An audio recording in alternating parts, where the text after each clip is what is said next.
देखो, हाइगेंस के द्वितीयक तरंगिकाओं के सिद्धांत द्वारा तरंगों के अपवर्तन की व्याख्या को हम लोग सीख रहे हैं। हमने क्या किया इसके लिए, एक एक्स डैश यहाँ पे हमने क्या किया इसके लिए, एक्स डैश एक अपवर्तक पृष्ठ लिया और इस पे क्या किया, एक समतल तरंगाग्र ए बी को आपतित करा रहे हैं। ठीक है, अब होता क्या है, सर्वप्रथम तरंगाग्र का ए सिरा अपवर्तक पृष्ठ पर आपतित होता है।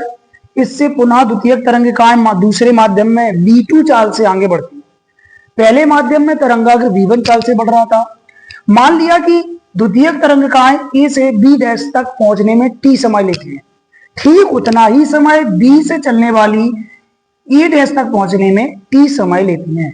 तो ए से बी डैश की दूरी क्या हो जाएगी, दूरी बराबर होता है चाल गुणा समय। चाल V1 है, समय t लगा, तो बी ए डैश की दूरी V1 गुणा टी।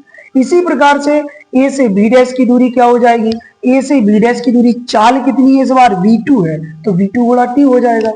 हमने क्या किया, त्रिभुज ए बी ए डैश में देखा साइन आई बराबर क्या होता है, लंब बटे कर्ण फॉर्मूला होता है। तो लंब आपका क्या हो जाएगा, बी ए डैश बटे में कर्ण क्या हो जाएगा, ए डैश हो जाएगा। इसी प्रकार से त्रिभुज ए डैश बी डैश में, ए डैश बी डैश में देखते हैं साइन आर बराबर में क्या हो जाएगा, लंब आपका ये हो गया और कर्ण आपका कौन सा हो गया, कर्ण आपका ये वाला हो जाएगा ए डैश। तो लंब बटे कर्ण, समीकरण फर्स्ट बटे सेकंड से साइन आई बटे साइन आर बराबर में साइन आई का मान जो है वो लिख दिया हमने। इसके बाद साइन आर का जो मान है उसको लिखा, ए डैश ने ए डैश को कट कर दिया, तो हमारे पास साइन आई बटे साइन आर बराबर क्या बचा, ए डैश बी बटे में ए बी डैश। और ए डैश बी को क्या लिख सकते, ए डैश बी को हम B1 गुणा टी, तो लिख दिया B1 गुणा में टी।